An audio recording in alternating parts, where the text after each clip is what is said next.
Hello student, मैं उत्तम द्विवेदी, आप सभी का स्वागत है। आज हम लोग पढ़ने वाले हैं चैप्टर किरचॉफ का नियम एवं वैद्युत परिपथ।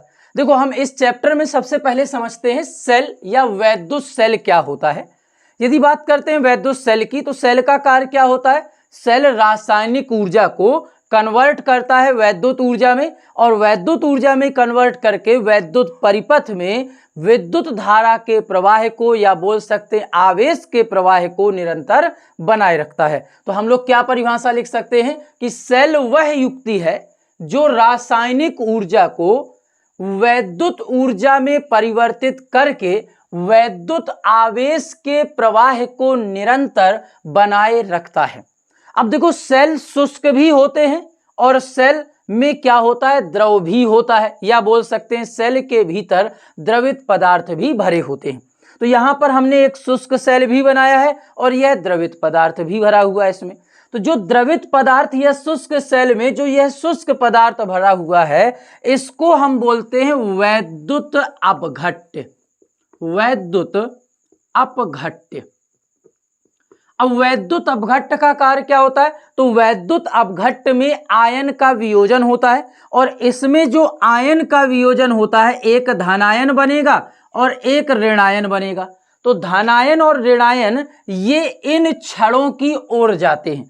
अब ये छड़ क्या होती हैं? ये छड़ें, और या तो हम प्लेट बोल सकते हैं, कुछ में प्लेटें भी लगाई जाती हैं। तो ये जो छड़ें हैं या प्लेटें हैं, इनको हम बोलते हैं इलेक्ट्रोड। ठीक है। इलेक्ट्रोड दो प्रकार के होते हैं, एक पॉजिटिव होता है और एक होता है निगेटिव। पॉजिटिव इलेक्ट्रोड को हम एनोड बोलते हैं, इसको हम एनोड लिख सकते हैं, और निगेटिव इलेक्ट्रोड को हम लोग कैथोड बोलते हैं। अब यहां पर आयनों का वियोजन होगा। वैद्युत अपघट्य में जो आयन वियोजित होंगे, यहां पर यह धनावेश बना, तो धनावेश ऋण इलेक्ट्रोड की तरफ जाता है और ऋणावेश धन इलेक्ट्रोड की तरफ जाता है, जिस कारण से इसमें विद्युत अपघट्य में भी आवेश का प्रवाह हो रहा है। तो वैद्युत परिपथ कंप्लीट हो जाएगा, तो धारा का प्रवाह वैद्युत परिपथ में होने लगता है। सेम इसमें भी यही प्रोसेस होता है। तो जो शुष्क पदार्थ है, ये क्या करता है? आयनों को वियोजित करता है, और यहां पर ये जो छड़ लगी है इलेक्ट्रोड का कार्य करती है, और यह जो दूसरी प्लेट है, या बोल सकते हैं ये जो प्लेट है, यह दूसरे इलेक्ट्रोड का कार्य करती है। अब देखो, सेल जो होते हैं वह दो प्रकार के होते हैं।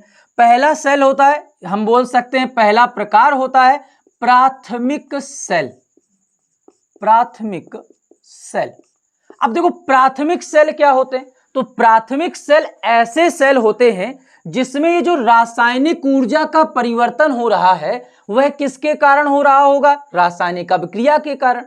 तो जो रासायनिक अभिक्रिया है, वह रासायनिक अभिक्रिया होती है अनुत्क्रमणीय। अनुत्क्रमणीय। अनुत्क्रमणीय का मतलब क्या होता है? एक ही दिशा में होना। कहने का मतलब हम कह सकते हैं कि जो प्राथमिक सेल होते हैं, वह एक बार डिस्चार्ज हो गए तो उनको पुनः आवेशित नहीं किया जा सकता है। यूज कर रहे हम प्राथमिक सेल का, तो प्राथमिक सेल से लगातार आवेश का प्रवाह होता जा रहा है। आवेश का प्रवाह होता जाएगा तो ये लगातार डिस्चार्ज होता जाएगा। तो एक बार यदि ये डिस्चार्ज हो गए तो पुनः इनको आवेशित नहीं किया जा सकता। इस प्रकार के सेलों को हम प्राथमिक सेल कहते हैं। अब प्राथमिक सेल होते कौन कौन से? एग्जाम्पल की यदि बात करें तो देखो, प्राथमिक सेल होता है डेनियल सेल। Daniel cell. दूसरा लेक्लांसे सेल। लेक्लांसे सेल। इनको हम लोग प्रैक्टिकल के द्वारा, लेक्लांसे सेल और डेनियल सेल को हम लोग प्रैक्टिकल के द्वारा अलग से समझेंगे। अब हम समझते हैं द्वितीयक सेल के बारे में। तो देखो, दूसरा प्रकार होता है सेल का द्वितीयक सेल। और द्वितीयक सेल की खासियत क्या होती है?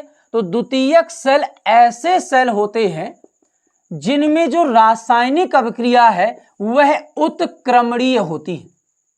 उत्क्रमणीय का अर्थ है कि एक बार ये क्या हुए? डिस्चार्ज हो गए, तो इसको पुनः चार्ज किया जा सकता है। कहने का मतलब है, इसको यदि हम किसी परिपथ में लगाते हैं तो परिपथ में इसके द्वारा आवेश प्रवाहित होगा, ये डिस्चार्ज हो जाएंगे, और डिस्चार्ज होने के बाद इनको पुनः किसी वैद्युत स्रोत से चार्ज किया जा सकता है। तो ये डिस्चार्ज होंगे, चार्ज होंगे, इनको बार बार उपयोग में लाया जा सकता है। तो द्वितीयक सेल का एग्जाम्पल क्या होता है? देखो, तो द्वितीयक सेल का एग्जाम्पल होता है सीसा संचायक सेल। लेड सेल बोलते हैं इसको, सीसा संचायक सेल। और जो बैटरी होती है वह भी क्या होती है? द्वितीयक सेल से ही मिलकर बनी होती है, क्योंकि उसका भी हम क्या करते हैं? बार बार प्रयोग करते हैं घरों में। हम लोग देखते हैं एक बार डिस्चार्ज हो गए, जहां से विद्युत धारा आई तो वह क्या होने लगते हैं? पुनः चार्ज होने लगते हैं। तो यहाँ पर सेल आपको समझ में आए होंगे। सेलों के यहाँ पर हम लोगों ने प्रकार समझे।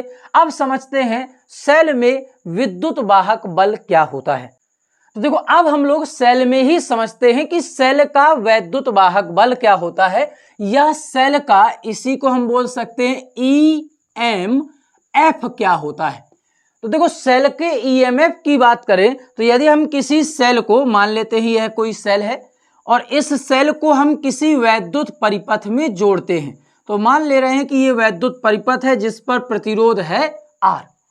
तो देखो, यदि हम किसी सेल को वैद्युत परिपथ में जोड़ते हैं तो सेल के द्वारा विद्युत धारा का प्रवाह होगा, और वैद्युत धारा का प्रवाह होगा तो वैद्युत आवेश सेल के बाहर प्रवाहित होंगे और सेल के भीतर भी प्रवाहित होंगे, क्योंकि परिपथ कंप्लीट करना है। तो सेल के भीतर भी, यदि हम इसको सेल माने तो सेल के भीतर भी क्या होंगे? आवेशों का प्रवाह होगा। और यदि आवेशों का प्रवाह होगा तो सेल के बाहर भी बैटरी को आवेश प्रवाहित करने पड़ रहे हैं, अंदर भी आवेश प्रवाहित करने पड़ रहे हैं, तो बैटरी को कुछ ना कुछ कार्य करना पड़ेगा। तो बैटरी के द्वारा यदि किया गया कार्य हो W, और सेल में जो आवेश है, या कहा जाए वैद्युत परिपथ में जो आवेश है वह Q प्रवाहित किए गए हों, तो W/Q कहलाता है EMF, या हम इसी को बोलते हैं E। क्या बताया कि सेल का विद्युत वाहक बल E बराबर होगा W/Q। W क्या होगा? W होगा संपूर्ण परिपथ में, संपूर्ण परिपथ का मतलब बाहर भी और सेल के भीतर भी, संपूर्ण परिपथ में Q आवेश को प्रवाहित करने में किया गया कार्य। और यहां पर Q क्या है? आवेश जिसका प्रवाह हो रहा है। तो W/Q कहलाता है EMF के बराबर, और इसे हम प्रदर्शित करते हैं E से। अब यहां पर यदि हम परिभाषा लिखना चाहें तो परिभाषा क्या लिख सकते हैं? देखो, Q को कर सकते हैं एकांक, तो Q को कर दिया 1 कूलाम। यदि Q को लिखा 1 कूलाम तो E बराबर हो गया W के। ठीक है, तो E बराबर W के आ गया। तो इसका मतलब हम क्या बोल सकते हैं कि एकांक आवेश को संपूर्ण परिपथ में, संपूर्ण परिपथ मतलब बाह्य प्लस आंतरिक, तो संपूर्ण परिपथ में प्रवाहित करने में जो किया गया कार्य होता है वह सेल का वैद्युत वाहक बल EMF कहलाता है, या इसी को हम E बोल रहे हैं तो E कहलाता है। अब इसकी यदि हम दिशा की बात करें सेल के भीतर, तो देखो सेल के बाहर तो हमारा क्या है? विद्युत धारा का प्रवाह यहां पर प्लस प्लेट से माइनस प्लेट की ओर हो रहा है। लेकिन सेल के भीतर क्या होगा? तो सेल के भीतर नेगेटिव प्लेट से प्लस प्लेट की ओर विद्युत धारा का प्रवाह होगा। इस कारण से जो EMF है वह नेगेटिव प्लेट से प्लस प्लेट की ओर सेल के भीतर दिष्ट होता है, यह दिशा होती है। ठीक है, अब बात करते हैं इसके मात्रक की कि EMF का मात्रक क्या होता है। तो देखो यहां पर E बराबर आया है W/Q, और W है कार्य, और कार्य का मात्रक होता है जूल। बटे में Q लिखा है तो Q का मतलब आवेश, और आवेश का मात्रक होता है कूलाम। ठीक है, तो क्या बताया कि वैद्युत वाहक बल E बराबर होता है W/Q। W का मात्रक हो गया जूल, Q का मात्रक हो गया कूलाम। तो मात्रक क्या बना EMF का? वैद्युत वाहक बल का जूल प्रति कूलाम, और जूल प्रति कूलाम को ही हम लोग बोलते हैं वोल्ट। तो इसलिए इसका मात्रक क्या लिख सकते हैं? बोल सकते हैं वोल्ट होता है। ठीक है, तो क्या बताया? EMF का मात्रक जूल प्रति कूलाम या वोल्ट होता है। अब बात करते हैं, देखो इसमें लिखा है वैद्युत वाहक बल, तो क्या ये बल है? तो देखो बल नहीं है, यहां पर वैद्युत वाहक बल सेल के सिरों का विभवांतर है यदि खुला परिपथ होगा। कहने का मतलब है यदि परिपथ नहीं है तो सेल का जो मैक्सिमम विभवांतर है वही ईएमएफ है। तो यह जो वैद्युत वाहक बल है, तो यहां पर बल लिखने से आप कंफ्यूज ना हुई कि ये फोर्स है, ठीक है। तो यहां पर ये वास्तव में क्या है, जो सेल लिया गया है उसका मैक्सिमम वोल्टेज, यहां पर सेल के द्वारा संपूर्ण परिपथ में एकांक आवेश प्रवाहित करने में किया गया कार्य। अब बात करते हैं यहां पर कि ईएमएफ क्या चेंज हो सकता है या ईएमएफ का मान किन किन बातों पर निर्भर करता है।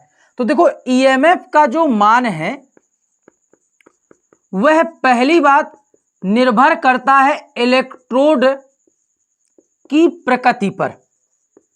इलेक्ट्रोड की प्रकृति का मतलब है हमने वैद्युत अपघट्ट कौन सा लिया है उसके हिसाब से हमने इलेक्ट्रोड कौन से लिए, क्योंकि अगर हम लोगों ने इलेक्ट्रोड ऐसे लिए जो हमारे वैद्युत अपघट्ट के आयनों के वियोजन से बने हैं तो उसमें क्या होगा, वैद्युत धारा का प्रवाह आसानी से होगा। जैसे हम कहें यहां पर हम लोगों ने यहां पर हमने क्या किया कि कोई वैद्युत अपघट्ट लिया है कॉपर सल्फेट CuSO4, तो यहां पर यदि हमने एक रॉड इलेक्ट्रोड की कॉपर की रखी तो क्या होगा, विद्युत धारा का प्रवाह आसानी से होगा। या हम सिंपल सा बोल सकते हैं कि जो इलेक्ट्रोड हैं वो यदि चालक हैं तो विद्युत धारा का प्रवाह आसानी से होगा तो उनका ईएमएफ भी ज्यादा होगा। और यदि जो हमारे क्या है इलेक्ट्रोड हैं वो कैसे हैं, कम विद्युत धारा का प्रवाह कर रहे हैं तो उसमें ईएमएफ का मान भी कैसा होगा, कम होगा। दूसरा, ईएमएफ का मान वैद्युत अपघट्ट पर भी निर्भर करेगा कि जो वैद्युत अपघट्ट हमने मिलाया है उसका वियोजन किस प्रकार से होगा, क्योंकि अभी हमने बोला यहां पर वैद्युत अपघट्ट के हिसाब से इलेक्ट्रोड लेते हैं, इसी प्रकार से इलेक्ट्रोड यदि लिए गए हैं तो वैद्युत अपघट्ट क्या लिया गया इसकी प्रकृति पर भी निर्भर करता है। तो वैद्युत अपघट्ट की प्रकृति पर निर्भर करता है। तो ईएमएफ का मान किन किन बातों पर निर्भर करता है, इलेक्ट्रोड की प्रकृति पर और वैद्युत अपघट्ट की प्रकृति पर। अब बात करते हैं, देखो ईएमएफ का मान किन पर निर्भर नहीं करता है। तो पहली बात, ईएमएफ का मान निर्भर नहीं करता है सेल में वैद्युत अपघट्ट की मात्रा पर। वैद्युत अपघट्ट की मात्रा का मतलब क्या है कि सेल में हमने वैद्युत अपघट्ट कितना लिया है इस बात पर निर्भर नहीं करेगा। अपघट्ट कम है ज्यादा है इस पर वैद्युत वाहक बल ईएमएफ का मान चेंज नहीं होगा। जैसे हम एक एग्जांपल लें, हमने कहा कोई ये सेल है जो कि शुष्क है, ठीक है। इस सेल में विद्युत धारा का प्रवाह लगातार किया जा रहा है और इसका ईएमएफ हम मान ले रहे हैं कितना है, ई है।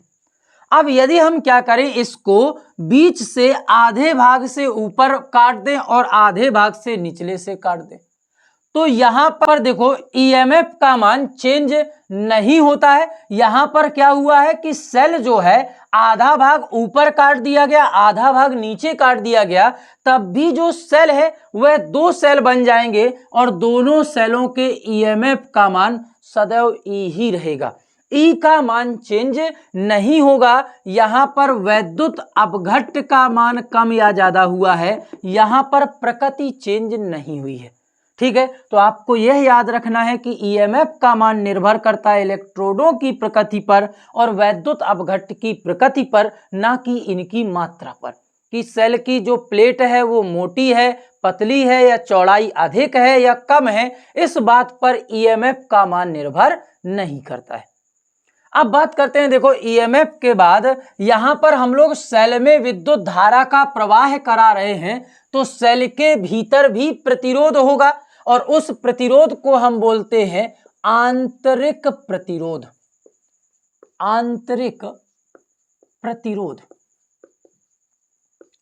देखो आंतरिक प्रतिरोध होता क्या है पहले हम चर्चा करते हैं।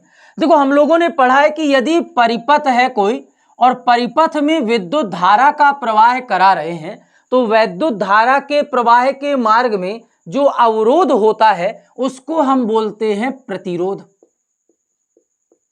अब सेम इसी प्रकार से यदि हमने कोई सेल लिया है तो सेल में विद्युत धारा का प्रवाह बाहर भी हो रहा है तो सेल के भीतर भी होता है, और यदि सेल के भीतर विद्युत धारा का प्रवाह हो रहा है तो आवेशों के प्रवाह के कारण विद्युत धारा का प्रवाह होता है।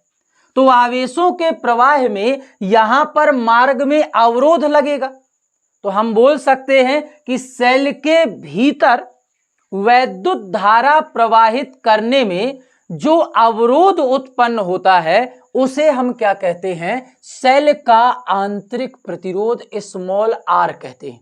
क्या बताया कि सेल के भीतर स्मॉल आर क्या है, सेल के भीतर जो विद्युत धारा है प्रवाहित तो हो रही है तो इसके मार्ग में जो उत्पन्न अवरोध है उसे हम सेल का आंतरिक प्रतिरोध स्मॉल आर कहते हैं।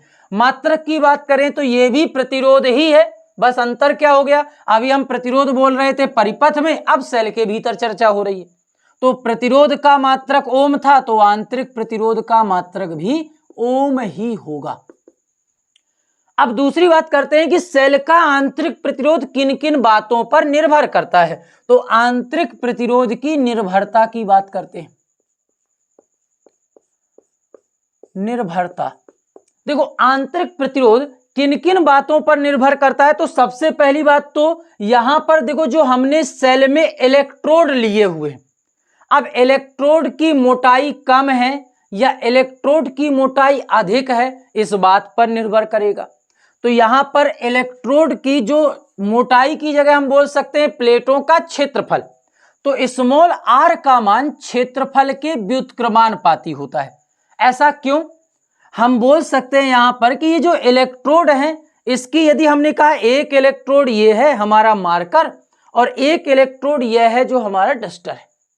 अब इस इलेक्ट्रोड का क्षेत्रफल कम है तो इस पर आवेश का कम संचय होगा जिस कारण से विद्युत धारा के प्रवाह में कठिनाई होगी। लेकिन यहां पर यदि हम बात करें इसकी तो यहां पर क्षेत्रफल अधिक है और क्षेत्रफल अधिक होने के कारण आवेश की मात्रा ज्यादा संचित होगी जिस कारण से विद्युत धारा का प्रवाह इसकी अपेक्षा आसानी से होगा।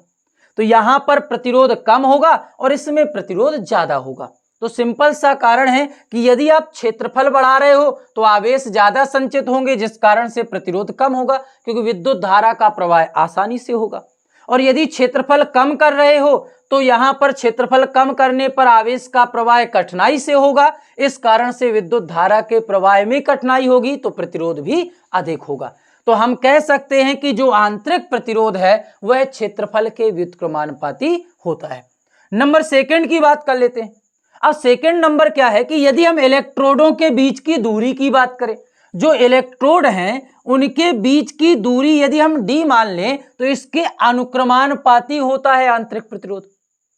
क्यों ऐसा है, तो देखो यदि हमने कहा एक इलेक्ट्रोड ये है और दूसरा इलेक्ट्रोड ये दिया गया, अब यदि हम दूरी बढ़ा देंगे तो आवेशों को प्रवाहित होने के लिए ज्यादा दूरी का परिपथ तय करना पड़ेगा जिस कारण से इसमें अवरोध ज्यादा लगेगा और इससे प्रतिरोध का मान भी अधिक होगा। लेकिन यदि हम दूरी को घटा दें तो दूरी कम होने पर इसमें आकर्षण के कारण विद्युत आवेश का प्रवाह तेजी से होगा, इस कारण से प्रतिरोध का मान भी कम हो जाएगा। नंबर थर्ड की बात करते हैं तो वैद्युत अपघट्ट की प्रकृति पर। अब वैद्युत अपघट्ट की प्रकृति पर आंतरिक प्रतिरोध किस प्रकार से निर्भर करेगा, तो यदि वैद्युत अपघट्ट जो लिया गया है वह आसानी से आवेशित हो जाए तो आवेशों की मात्रा ज्यादा रहेगी, प्रवाह आसानी से होगा। लेकिन यदि वैद्युत अपघट्ट ऐसा लिया गया जिसमें आवेश का प्रवाह आसानी से नहीं हो रहा या आवेशों का वियोजन आसानी से नहीं हो रहा तो यहां पर प्रतिरोध का मान भी क्या होगा, अधिक हो जाएगा। तो वैद्युत अपघट्ट की प्रकृति पर भी आंतरिक प्रतिरोध स्मॉल आर का मान निर्भर करता है। नंबर अगले की बात कर लेते हैं चौथे नंबर पर, तो जो वैद्युत अपघट्ट लिया गया है इसकी सांद्रता पर भी निर्भर करता है। सांद्रता का मतलब क्या है कि ये तनु है या सांद्र है, इस पर भी निर्भर करेगा। यदि वैद्युत अपघट्ट सांद्र है तो प्रतिरोध अधिक होगा, क्योंकि वियोजन करने पर आवेश क्या होंगे, एक जगह पर आवेश को प्रवाहित करने के लिए मार्ग नहीं मिलेगा, आवेश का प्रवाह आसानी से नहीं होगा, इस कारण से प्रतिरोध का मान अधिक होगा। और यदि यहां पर जो वैद्युत अपघट्ट है वह तनु है तो आसानी से आवेश का प्रवाह होगा, इस कारण से हम बोल सकते हैं प्रतिरोध का मान कम होगा। तो आपको क्या बताया कि आंतरिक प्रतिरोध क्या होता है, सेल के भीतर जो विद्युत धारा प्रवाहित होती है उसके प्रवाह के मार्ग में उत्पन्न अवरोध। आंतरिक प्रतिरोध का मान निर्भर किस पर करता है, तो क्षेत्रफल के व्युत्क्रमानुपाती। क्षेत्रफल किनका, प्लेटों का। दूसरा यदि बात करते हैं दूरी की, तो दूरी के अनुक्रमानुपाती बोल सकते हैं। किनकी दूरी, इलेक्ट्रोडों के बीच की दूरी। तीसरा यदि बात करें वैद्युत अपघट्ट की प्रकृति की, तो वैद्युत अपघट्ट की जो प्रकृति है उस पर भी आर का मान निर्भर करेगा। वैद्युत अपघट्ट किस प्रकार का लिया गया, वैद्युत अपघट्ट किस प्रकार का मतलब क्या है कि उसका वियोजन, जो आयनों का वियोजन हो रहा है, कम हो रहा है या ज्यादा। फिर सांद्रता पर, किसकी सांद्रता, वैद्युत अपघट्ट की सांद्रता। यदि सांद्रता कम है तो यहां पर विद्युत धारा का प्रवाह आसानी से होगा, सांद्रता अधिक है तो विद्युत धारा का प्रवाह कठिनाई में होगा, जिससे प्रतिरोध भी अधिक होगा। अब बात करते हैं, देखो सेल का आंतरिक प्रतिरोध क्या हमेशा नियत रहता है। तो देखो सेल को हम जैसे जैसे यूज करते जाते हैं तो सेल का जो आंतरिक प्रतिरोध है वह लगातार बढ़ता जाता है। कहने का मतलब है कि सेल का जैसे जैसे प्रयोग करते जाएंगे तो सेल का आंतरिक प्रतिरोध भी बढ़ता जाता है। सेल का आंतरिक प्रतिरोध कभी नियत नहीं होता, सेल का आंतरिक प्रतिरोध लगातार यूज करने के बाद बढ़ता जाता है। ठीक है, अब हम लोग यहां पर अगली हेडिंग पर आते हैं। अब हम लोग बात करते हैं टर्मिनल विभवांतर की। देखो टर्मिनल विभवांतर क्या होता है, तो देखो ये टर्मिनल विभवांतर ही है वास्तव में। किस प्रकार से हम इसको समझ सकते हैं, हम लोग यहां पर समझते हैं चित्र के द्वारा कि हमने समझा ये कि ये क्या है, सेल है। सेल की ये धनावेशित प्लेट है और ये ऋणावेशित प्लेट है। यदि हमने किसी इसको बाह्य वैद्युत परिपथ से जोड़ा तो देखो हमने बताया था कि सेल से विद्युत आवेश का प्रवाह कर रहे हैं तो वैद्युत बाहर भी विद्युत आवेश का प्रवाह होगा और सेल के भीतर भी होगा। तो संपूर्ण परिपथ में जब आवेश प्रवाहित करेंगे तो संपूर्ण परिपथ में आवेश प्रवाहित करने में जो किया गया कार्य होता है वह W हो, और आवेश यदि Q हो तो यह E बराबर होता है W बटे Q के। लेकिन यदि हम लोग कह दें कि यहां पर संपूर्ण परिपथ ना लेकर क्या करें, कोई दो सिरे ले लें और इन दोनों सिरे पर यदि आवेश Q को प्रवाहित करने में किया गया कार्य W हो, तब यहां पर विद्युत वाहक बल E ना होकर टर्मिनल विभवांतर V होता है। तो सिंपल सा आपको क्या समझना है, देखो समझना यह है कि वैद्युत वाहक बल होता है संपूर्ण परिपथ का और टर्मिनल विभवांतर होता है किन्हीं दो सिरों का। किन्हीं दो सिरों में आवेश को प्रवाहित करने में जो भी किया गया कार्य है और आवेश का अनुपात है उसे हम क्या बोलेंगे, टर्मिनल विभवांतर कहेंगे। अब इसकी परिभाषा कैसे लिखेंगे, तो सेम उसी प्रकार से देखो Q का मान हम लोग कर लेते हैं एकांक, तो Q हो गया 1 कूलाम। तो यहां पर V बराबर प्राप्त हो गया W। तो क्या बोल सकते हैं, एकांक आवेश। एकांक आवेश को कहां पे, अब संपूर्ण परिपथ ना बोलेंगे, क्या बोलेंगे, किन्हीं दो बिंदुओं। तो एकांक आवेश को किन्हीं दो बिंदुओं के बीच प्रवाहित करने में जो किया गया कार्य है वह टर्मिनल विभवांतर कहलाता है, या इसी को हम बोल सकते हैं विभवांतर कहलाता है।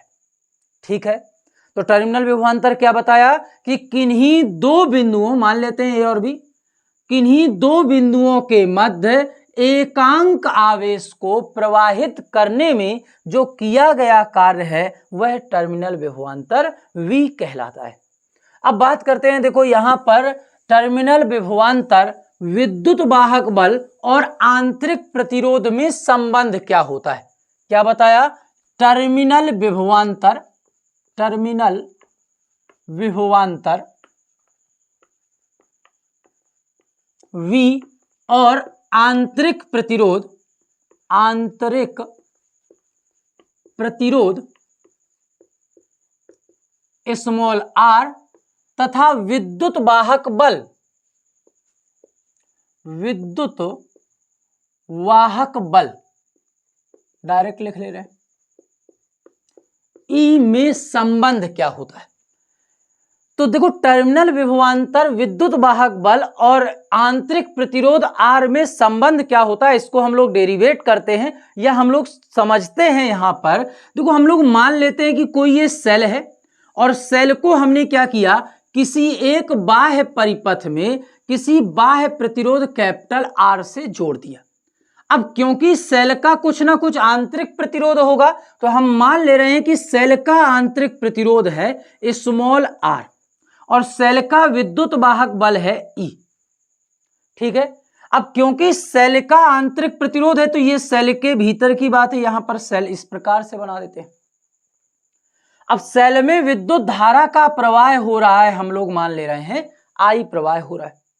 यहां पर यह बिंदु है A और यह बिंदु है B।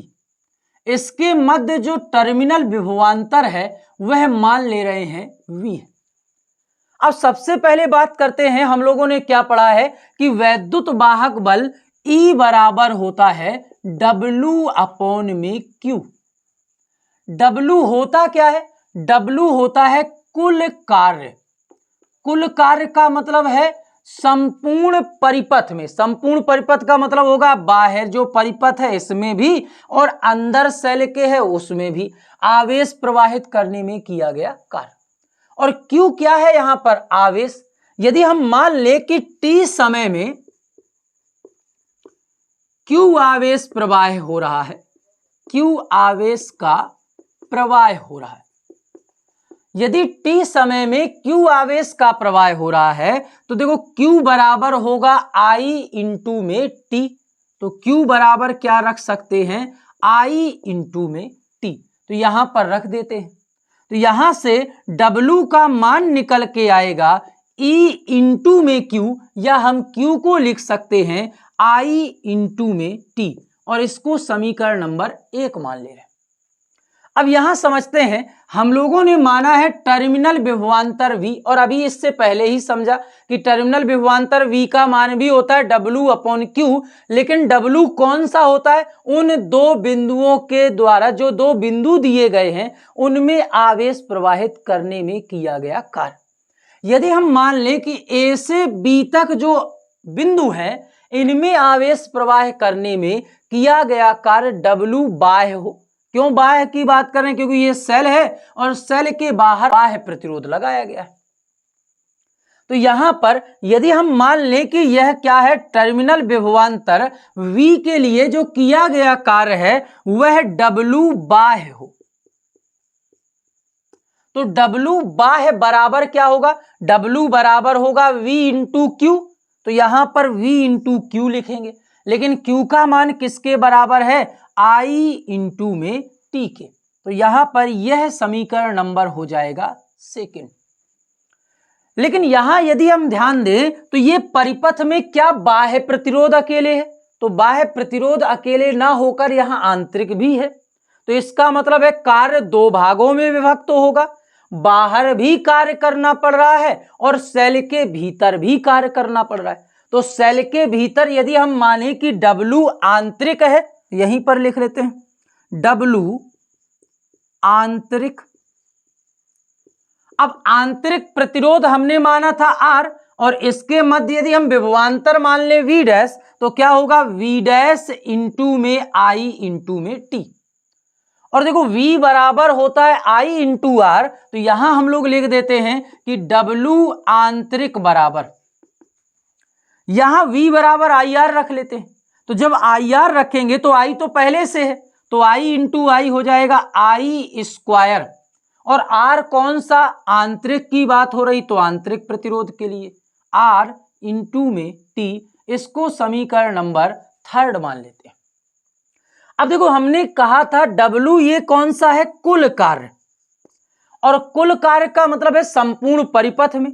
संपूर्ण परिपथ में कौन कौन से कार्य हो रहे हैं, बाह्य प्रतिरोध में कार्य किया गया तो बाह्य कार्य W बाह्य, और आंतरिक प्रतिरोध में कार्य किया गया तो W आंतरिक। तो इसका मतलब क्या है कि जो W है वह बराबर होगा W बाह्य के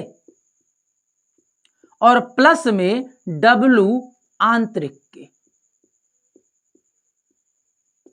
अब W बाह्य और W आंतरिक का मान समीकरण सेकंड और थर्ड से रख लेते हैं, और W का मान हम समीकरण नंबर फर्स्ट से रख लेते हैं। तो यहां पर आप लोग इसका पहले स्क्रीनशॉट ले सकते हो। हम लोग अब इसको मिटाते हैं। देखो यहां पर हम समझते हैं कि हमने क्या किया, W का मान यहां पर रखा, तो W का मान कितना था, EIT, यहां रख लेते हैं EIT का मान, तो आ जाएगा EIT बराबर W बाह्य का मान कितना है, तो W बाह्य का मान है VIT, तो VIT प्लस W आंतरिक का मान कितना है, तो W आंतरिक का मान है I स्क्वायर इंटू में R इंटू में T।